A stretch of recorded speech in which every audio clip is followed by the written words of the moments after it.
매일같이 괴롭힘을 당하던 한국인 피를 가진 혼혈인 여성이 있습니다. 이 여성의 어머니는 이 일을 알고 난 뒤 자신의 딸이 다니던 학교에서 믿기 힘든 엄청난 일들을 해버렸고, 그것도 모자라 딸에게 짐을 싸라며 재촉하기 시작하는데요. 대체 무슨 일이 있었길래 먼 나라 벨기에에서 이 소동이 났던 것일까요? 안녕하세요. 저는 벨기에 브뤼셀에 사는 로라 반데르베케라고 합니다. 제 가족은 조금 특이한데요. 제 아빠는 백인이고 엄마는 아시아계 여성이에요. 그리고 저는 아빠와 엄마의 유전자를 함께 물려받은 혼혈이라서 저희 세 식구는 모두 인종이 다르죠. 하지만 제 가족은 그 누구보다 서로를 아끼고 사랑하기 때문에 피부색 같은 것은 그렇게 중요하지 않다고 생각했어요. 저는 언제까지고 엄마 아빠의 그늘 아래서 사랑받으면서 행복할 줄만 알았답니다. 하지만 그건 저만의 착각이었어요. 제 인생은 한순간에 시궁창 속으로 처박혀버렸거든요. 제가 고등학교에 입학할 무렵 제 가족은 원래 살던 곳을 떠나 다른 동네로 이사를 하게 되었어요. 제 부모님은 두 분 다 변호사이신데 마침 새로 사무실을 차리실 때이기도 했고, 새로 이사한 동네가 학군도 더 좋아서 겸사겸사 하게 된 선택이었죠. 그때는 새 집, 새로운 동네, 새로운 출발이라는 설렘에 들뜨기만 했었는데 바로 그 순간부터 제 삶은 송두리째 바뀌기 시작했습니다. 새로운 학교에 처음 등교하던 날, 그 싸늘한 분위기를 저는 아직도 잊지 못해요. 왜인지 그 학교에는 유독 백인 친구들이 많았는데 그 친구들은 마치 동물원에 있는 원숭이를 바라보듯 신기하다는 눈빛으로 저를 바라보았어요. 실제로 벨기에는 동양인들에 대한 고정관념이나 편견이 존재합니다. 모든 동양인들을 중국인으로 인식하는 경우가 다반사고이로 인해 폭력이나 범죄가 발생하기도 하죠. 특히 코로나로 아시아계에 대한 혐오가 더 늘었습니다. 그래서인지 혼혈인인 저를 향해 시간이 갈수록 그 눈빛은 조롱과 멸시로 변해갔죠. 벨기에 학교는 수업 중에 같이 조를 이루어서 해야 하는 과제들이 많은데 행여라도 저와 같은 조가 되기라도 하면 질색을 했고, 심지어 저와 같이 점심을 먹으려고 하지도 않아서 저는 거의 늘 혼자 밥을 먹어야 했어요. 백인 친구들이 저를 따돌리는 이유는 그들과 다른 동양계 혼혈인이기 때문이었는데, 저는 제가 그런 말도 안 되는 이유로 이렇게 고통받아야 한다는 것이 정말 황당하고 어이가 없었죠. 처음 따돌림을 당하기 시작했을 때는 너무 힘들어서 부모님께 말씀드릴까 하는 고민을 수도 없이 많이 했었습니다. 하지만 막상 말을 하려고 할 때마다 차마 입이 떨어지지 않더라고요. 제가 피부색 때문에 학교에서 괴롭힘을 당한다는 것을 알게 되면 엄마가 자신이 한국인 피를 물려준 탓이라며 자책하실 것 같았거든요. 결국 저는 입을 꾹 다물 수밖에 없었습니다. 하지만 부모님은 하루가 다르게 시들어가는 저를 보며 무언가 잘못되고 있다는 것을 직감하셨고, 몇 번의 추궁 끝에 저는 따돌림 당하고 있다는 사실을 털어놓게 되었어요. 제 이야기를 들은 부모님은 충격을 받아 한동안 말을 하지 못하셨고, 잠시 후 저를 품에 끌어안으시며 눈물을 흘리셨어요. 그러면서 그동안 말도 못하고 혼자서 얼마나 힘들었니? 이제부터는 엄마 아빠가 다 알아서 할게 라는 말도 덧붙이셨죠. 저희 엄마는 한국에서 태어난 한국인이셨어요. 제가 따돌림과 괴롭힘을 당한다는 사실을 알자 엄마는 그냥 잊지 않으셨습니다. 다음 날 엄마는 저와 함께 학교에 찾아가서 이 학교에서 일어난 인종차별 문제에 대해서 당장 조치를 취하지 않으면 정식으로 학교를 고소하겠다고 엄포를 놓으셨어요. 그 순간 학교는 발칵 뒤집어졌고, 그동안 저를 괴롭혀온 백인 친구들은 물론 그 친구들의 부모님들까지 모두 학교에 불려와 모두 제게 사과를 해야 했죠. 우리 엄마는 무척이나 강했어요. 어디서도 주눅들지 않으셨고 학교를 뒤흔들었습니다. 물론 일은 거기서 끝나지 않았어요. 저를 가장 심하게 괴롭힌 학생은 퇴학을 당했고, 나머지 학생들은 생활기록부에 인종차별을 했다는 기록이 남게 되었죠. 이럴 수 있는 게 정말 어렵습니다. 근데 우리 엄마는 이걸 해냈죠. 이 정도면 꽤나 통쾌하게 복수를 해준 것인데 왜인지 저는 쉽게 괜찮아지지 않았어요. 밥도 잘 넘어가지 않았고 잠도 잘 오지 않았죠. 거울을 볼 때마다 다른 벨기에 친구들과는 다른 제 모습이 눈에 들어와서 자꾸만 우울해지고 괜히 모든 게 다 원망스럽고 공평하지 않다고 여겨졌어요. 아무도 이런 제 마음을 이해하지 못할 것 같았고, 저는 점점 더 우울함에 빠져들게 되었습니다. 설상가상 집에만 틀어박혀 지내다 보니 성격도 소심해지고 악순환이 거듭되며 저는 예전에 명랑하고 긍정적이던 제 자신을 완전히 잃어버리게 되었어요. 그 모습을 지켜보던 엄마는 시리에 빠진 저에게 어떤 음악을 들어보라고 추천해 주셨어요. 그건 한국의 락 가수가 만든 노래였는데 그 안에는 희망과 용기를 주는 가사가 담겨 있었죠. 그 노래는 꼭 저를 위로해주는 것만 같았고, 그날 이후 저는 매일같이 그 락 가수의 노래를 들으며 지냈어요. 그러자 신기하게도 이 상황을 극복할 수 있을 것 같다는 용기가 생기기 시작하더라고요. 엄마가 들려준 음악은 한국 락 가수인 윤도현의 흰 수염 고래였어요. 조금씩 예전의 모습을 찾아가는 저를 보며 부모님은 뛸 듯이 기뻐하셨죠. 그런데 어느 순간부터 두 분이 저 모르게 뭔가를 비밀리에 계획 중이신 것 같더라고요. 두 분이서 대화 중이시다가도 저만 가까이 오면 대화를 딱 멈추시는 게 굉장히 수상했죠. 그렇게 궁금증이 커져가던 어느 날, 저는 부모님이 감춰둔 놀라운 비밀을 알게 되었어요. 부모님이 준비한 깜짝 선물은 한국행 비행기 티켓이었답니다. 그동안 케이팝의 긍정적인 영향을 받아 건강해진 저를 보면서 부모님은 더할 나위 없는 기쁨을 느끼셨고, 이번 기회에 가족끼리 엄마의 조국, 그리고 그 피를 물려받은 저의 정체성도 배우고 한국인에 대한 자부심을 갖게 하기 위해서 한국에 일주일 정도 여행을 다녀오자는 결심을 하신 것이었죠.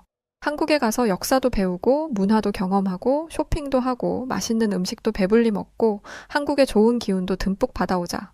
그리고 다녀온 뒤에 다시 한번 엄마와 대화하자꾸나?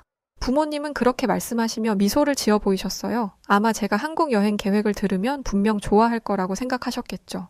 네, 솔직히 좋았습니다. 하지만 동시에 불안하기도 했어요. 저는 따돌림을 당했던 아픈 기억을 많이 떨쳐내기는 했지만 그래도 아직 다른 사람들의 시선이 마냥 편하지는 않았거든요. 게다가 한국은 엄마의 고향이기도 하지만 저에게는 낯선 나라에 불과했으니까요. 혹시 한국도 인종차별이 있지는 않을지 걱정이 되었죠. 제가 한국 피를 가지긴 했어도 완벽한 한국인의 모습은 아니었으니까요. 그렇다고 완벽한 유럽인 모습도 아니었고 말이죠. 그냥 애매한 혼혈인이었으니까요. 며칠 뒤 저는 한국행 비행기에 탑승해 두근거리는 심장을 부여잡고 있었죠. 이 두근거림이 불안함인지 아니면 설렘과 기대감인지 잘은 모르겠지만 제 심장은 당장이라도 터져버릴 것처럼 쿵쾅거리고 있었어요.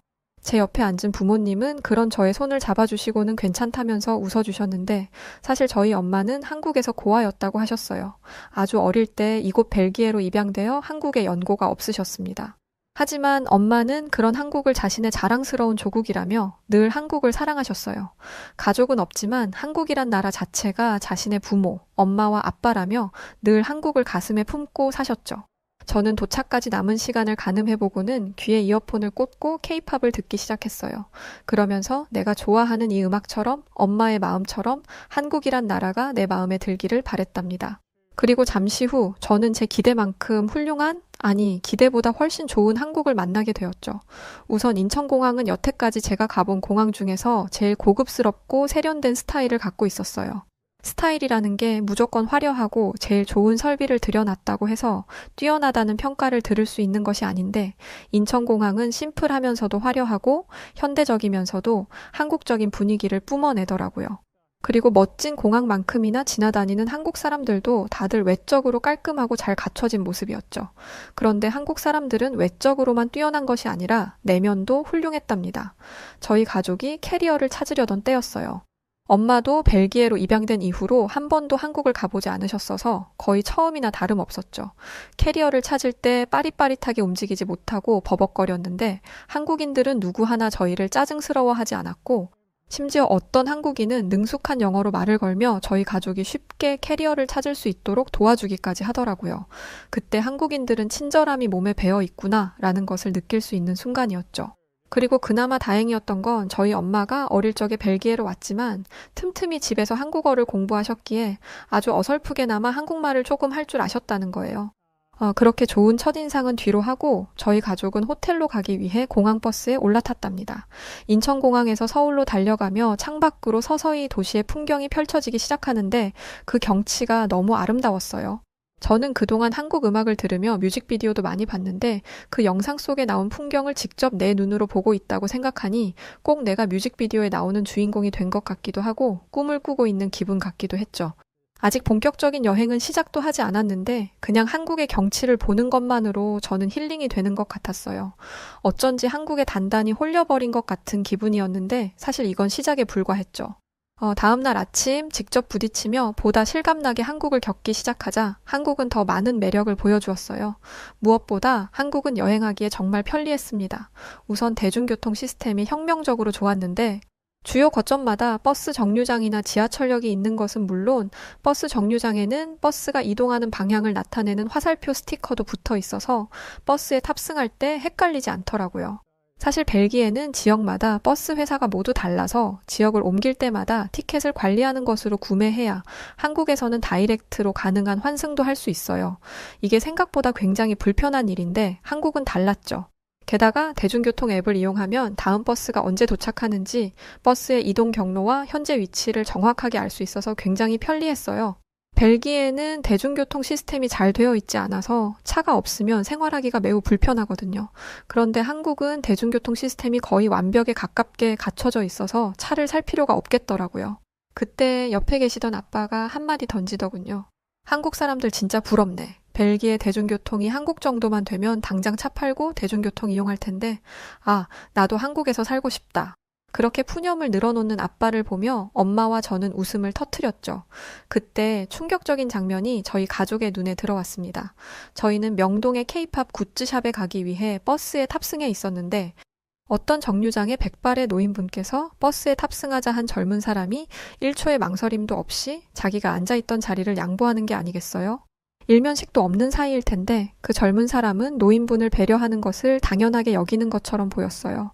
게다가 버스 기사 아저씨도 어쩐지 목소리는 퉁명스러웠지만 나이가 지긋한 승객분들이 버스에 타고 내릴 때는 행여라도 그분들이 넘어지지 않도록 특히나 주의를 기울여서 속도를 늦추고 충분히 오르고 내리실 때까지 버스 운행을 멈추면서 조심하는 것이 느껴졌죠. 벨기에는 타인에게 매너를 지킬 것을 중요하게 여기기는 하지만 개인주의가 강해서 엄밀히 말해 남에 불과한 노인분들에게 한국과 같은 친절을 베풀지는 않아요. 예를 들어 벨기에 사람들은 버스 안에서 처음 만난 노인분과 우연히 눈이 마주쳤을 때 간단히 목례는 하되 굳이 내 자리를 양보해줄 필요까지는 없다고 생각한다는 것이죠. 반면에 한국 사람들은 진심으로 노인분들을 존중하는 것 같아서 이들이 새삼 다르게 보이기 시작했어요. 한국 사람들의 훌륭한 내면이 빛을 발하는 순간은 사실 그 후로도 자주 찾아왔습니다. 한국 사람들은 여닫이 문을 그냥 지나치는 법 없이 늘 뒷사람이 있는지 확인했죠. 이들에게는 뒤에 따라오는 사람을 위해 문을 잡아주는 일이 전혀 귀찮지 않은 일인 것 같았어요. 또 한국 사람들은 사람들이 있는 곳에서 흡연을 하지 않고 혹시 아무도 없는 곳에서 흡연을 하다가도 사람이 나타나면 곧바로 흡연을 멈추는 등 비흡연자를 많이 배려해 주더라고요. 이런 모습들을 보면서 저는 한국이 정말 살기 좋은 나라라는 것을 깨닫게 되었죠. 제가 그런 생각을 한 데에는 한국의 편의시설이 잘 갖춰져 있다는 것도 한몫했습니다. 한국에는 간식거리부터 생필품까지 안 파는 물건이 없는 편의점이 굉장히 많이 있었어요. 물론 벨기에에도 편의점이 있지만 벨기에는 보통 작은 도시마다 주유소와 세트로 커다란 편의점이 하나씩 있는 편이죠. 반면에 한국의 편의점은 정말 말 그대로 거리마다 하나씩 들어서 있었는데 이 편의점에서는 택배도 주말까지 운영하고 인쇄도 할 수 있었죠. 이렇게 각종 유용한 기능을 갖춘 곳이 24시간 운영되고 있었기 때문에 한국인들은 시간에 얽매이지 않고 자신의 욕구를 충족시킬 수 있었고 거기에 더해 편의점이 밤까지 환하게 불을 밝히고 있으니 사람들이 비교적 안전하게 밤거리를 다닐 수도 있겠더라고요. 실제로 한국은 전 세계에서 손꼽히게 우수한 치안을 자랑하는 안전한 나라였고 그 덕에 저는 부모님과 함께 모처럼 편안하고 즐거운 저녁 시간을 보낼 수 있었습니다. 벨기에는 경찰의 공권력이 그 어느 나라보다 강력한 편임에도 불구하고 범죄율은 대단히 높아요. 사건, 사고도 빈번하게 일어나고 갱들도 활개를 치고 다니기 때문에 밤에 돌아다닐 때는 상당한 주의를 기울여야 하죠. 그에 반해 한국의 밤은 너무 평화로워서 마치 다른 세상 같았어요. 그리고 잠시 후 저녁 식사를 하며 저는 또 다른 신세계를 맛보게 되었답니다. 저희 가족이 고른 메뉴는 삼겹살이었어요. 한국 드라마를 보면 꼭 빠지지 않고 등장하는 음식이 삼겹살이더라고요. 보기에는 그냥 평범한 돼지 고기구이 같은데 무슨 특별한 맛이 나길래 저렇게들 좋아하는 것인지 궁금했고 오늘 드디어 그 맛을 보게 된 것이죠. 삼겹살 3인분을 주문한 후 조금 기다리고 있을 때였어요. 사장님이 접시에 음식들을 담아서 잔뜩 깔아주시는 게 아니겠어요? 아빠는 깜짝 놀라서 혹시 주문이 잘못 들어갔나 하고 얼른 번역기를 켜서 우리는 이것들은 시키지 않았어요 하고 말했죠.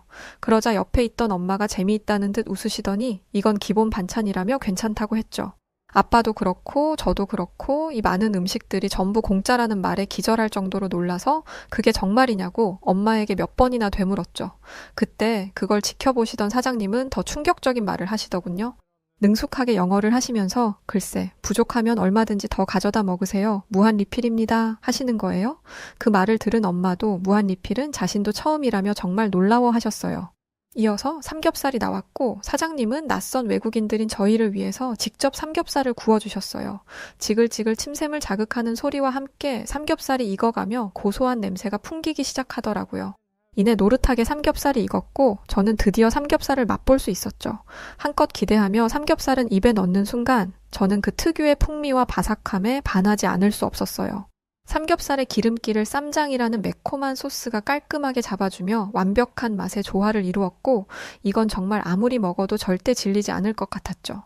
아빠와 엄마는 사장님의 추천을 받아 삼겹살에 소주를 곁들이셨는데 아빠는 소주를 한 모금 넘기는 순간 물개 박수를 치며 좋아하시더라고요. 그리고 아빠가 내뱉은 말에 엄마와 저는 배꼽이 빠져라 웃었어요. 와, 이거 뭐냐? 이거 완전 신세계인데? 여보, 난 그냥 한국에 살 테니까 당신은 로라와 함께 돌아가. 난 그냥 한국에 살래. 뭐 원래 장난기가 많으신 아빠였지만 한국에 와서 연신 한국이라는 도시와 사람들 그리고 먹거리까지 완벽하게 푹 빠지셔서는 한국의 피를 가지고 있지 않았던 아빠가 더 난리였습니다.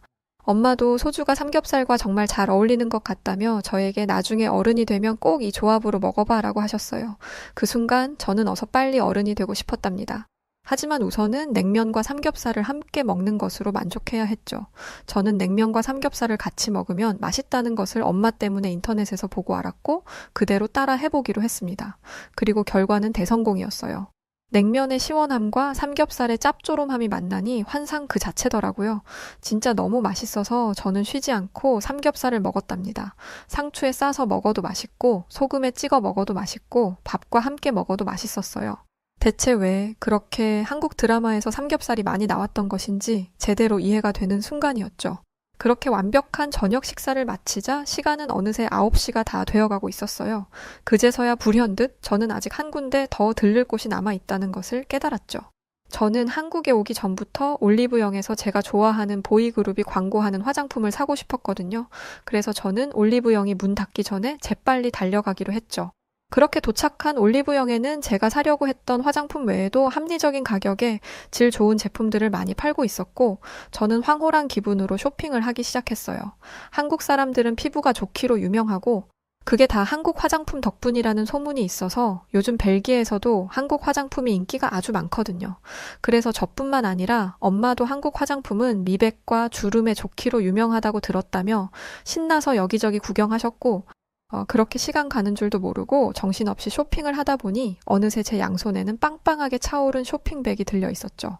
아빠는 무겁지 않냐며 아빠가 들어주겠다고 하셨지만 저는 괜찮다고 제가 들겠다고 했어요. 두 손은 무거울지 몰라도 마음은 풍족하고 발걸음은 더 없이 가벼웠거든요. 그렇게 즐거운 마음으로 호텔로 돌아가는 길, 신호등이 파란불로 바뀌고 횡단보도를 건너려던 순간이었어요. 그런데 너무 신났던 탓일까요? 저는 그만 발을 삐끗하여 크게 넘어지고 말았습니다. 그 순간 쇼핑백 안에 들어있던 화장품과 작은 미용용품들은 횡단보도 한복판으로 쏟아지고 말았고 저는 아픈 것도 있고 당황하기 시작했죠. 쇼핑백 2개에 가득 담겨있던 작고 둥근 화장품들이 차도를 대굴대굴 굴러다니고 있었고 당장 언제 신호등이 빨간불로 바뀌고 자동차가 달려들지 모르는 상황이었으니까요. 앞으로 고작 몇 초 뒤면 자동차들이 달려들 것이고 차도에 떨어진 제 화장품들은 자동차 바퀴에 다 짓밟히게 될 것이라는 생각에 저는 절망하게 되었죠. 그때 믿을 수 없는 일이 일어나기 시작했어요. 근처에 있던 한국인들이 몰려와서 저희 가족과 함께 바닥에 떨어진 화장품을 주워주는 게 아니겠어요. 회사에서 퇴근하던 길인지 정장을 입고 있는 아저씨, 교복을 입은 여학생, 중년의 나이로 보이는 아주머니까지. 모두가 자기 일처럼 나서서 빠르게 저희 가족을 도와주었고 상황은 순식간에 수습되었어요. 저는 이렇게 큰 도움을 받게 될 줄은 상상도 하지 못해서 고맙다는 인사도 제대로 하지 못하고 어안이 벙벙해 있었죠. 그런데 한국 사람들은 고맙다는 인사나 보답을 바라고 저를 도와준 것도 아니었는지 저를 도와준 뒤 깔끔하게 다시 제 갈 길을 가더라고요. 그 모습은 마치 호의를 베푼 뒤 호련히 자취를 감추는 슈퍼히어로 배트맨 같이 보여서 굉장히 인상적이더군요. 호텔로 돌아오며 저는 부모님과 만약 지금과 똑같은 상황이 벨기에에서 벌어졌다면 어떤 일이 벌어졌을까 이야기해보았어요.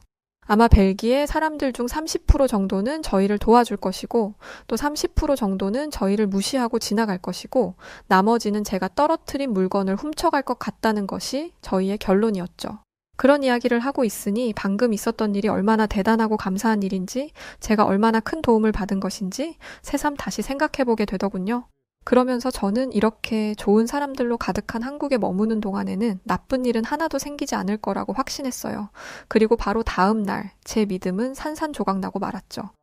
다음 날 아침 저희는 이른 시간부터 관광을 하기 위해 호텔을 나섰어요. 한국에서 보내는 소중한 시간을 1분 1초도 허투루 보내고 싶지 않았거든요. 오늘의 첫 목적지는 경복궁이었죠. 경복궁은 서울의 중심에 위치해 있어서 전통과 현대의 아름다운 조화를 느낄 수 있는 곳이라 들었거든요.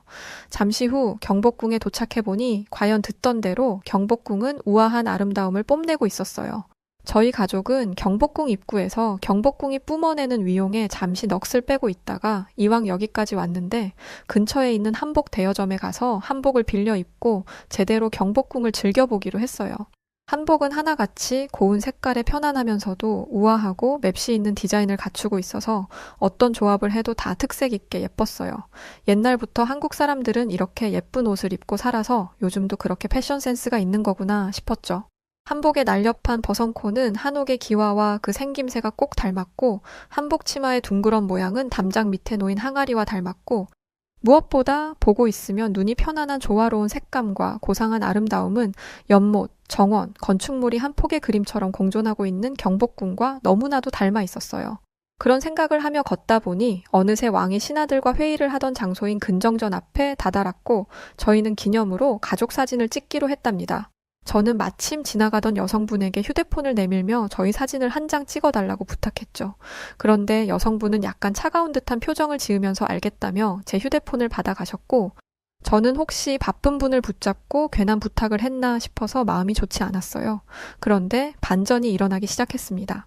그 여자분은 사진을 찍겠다며 자세를 잡으시더니 열과 성을 다해서 저희 가족 사진을 찍어주기 시작하시더라고요.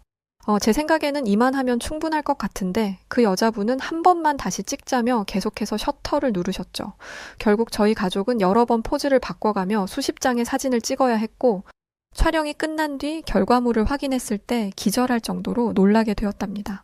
카메라 안에 정말 너무 예쁜 저희 가족의 모습이 담겨 있었거든요.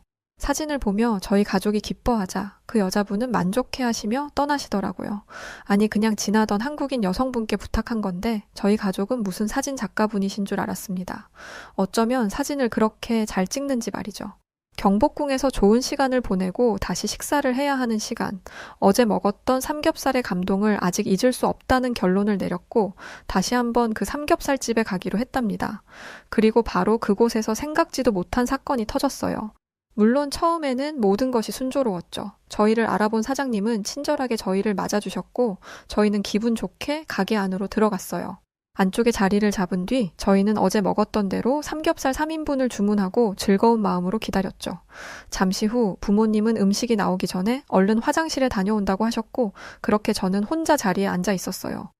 그런데 그때 옆자리에서 낄낄거리며 저를 비웃는 듯한 소리가 들려오더라고요. 이상한 느낌의 옆을 바라보니 제 옆자리에 앉은 20대로 보이는 젊은 커플과 눈이 마주쳤어요. 그 커플의 테이블 위에 빈 술병이 가득한 것을 보니 그들은 이미 만취한 상태인 것 같았죠. 저는 취한 사람들과 상대하고 싶지 않아서 고개를 돌렸는데 다시 한번 옆자리에서 기분 나쁜 말이 들려오기 시작했어요. 영어도 한국말도 아닌 이상한 말이었지만 충분히 저를 욕하고 있음이 느껴졌죠. 그들의 대화 속에서 저는 타이완, 대만 등의 국가 단어들과 어감만으로도 저에게 무슨 말을 하는지 이해할 수 있었죠.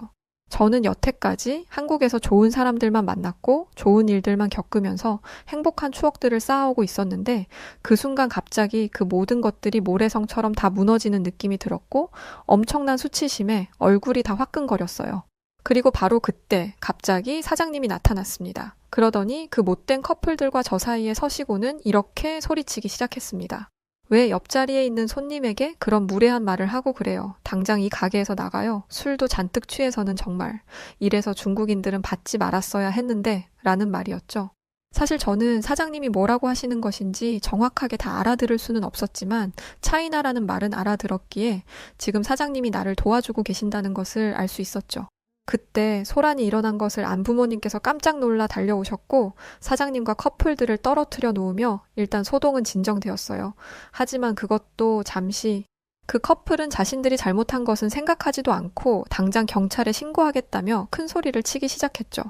저는 재빨리 부모님께 일이 어떻게 된 것인지 설명했고 머리끝까지 화가 난 부모님은 대번에 도끼눈을 뜨고 그 커플을 노려보기 시작했어요. 상황이 걷잡을 수 없이 번져가려던 그때 정말 놀라운 일들이 가게 안에서 펼쳐지기 시작했습니다. 삼겹살집 가게 안에 있는 한국인 손님들이 모두 일어나 그 중국인 커플을 밖으로 밀쳐냈고 그 중국인들의 행패로 바닥에 떨어진 수저와 깨진 그릇, 컵들을 모두 한마음으로 치워주기 시작했던 거였죠. 이 모습은 어제 제가 횡단보도에서 넘어지며 화장품을 도로에 쏟았을 때의 모습과 같은 모습이었어요. 장소를 불문하고 한국 사람들은 어려움에 처한 사람에게 누구 하나 불평 없이 도움을 주는 사람들이었습니다. 그리고 사장님은 저에게 미안함을 느끼고 계신 것 같더라고요. 본인 가게에서 이런 불쾌한 일을 겪게 해서 미안하다며 사장님은 저에게 거듭 사과를 하셨어요. 저는 그런 사장님을 보며 아까는 통쾌함을, 이번에는 위로를 느꼈죠. 이 순간 너무 큰 감동에 저는 벨기에에서 겪었던 상처까지도 모두 다 치유되는 느낌이었어요.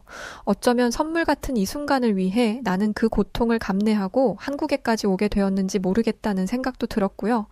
그래서 저는 사장님의 손을 잡으며 땡큐 베리 마치 하고 인사를 드렸죠.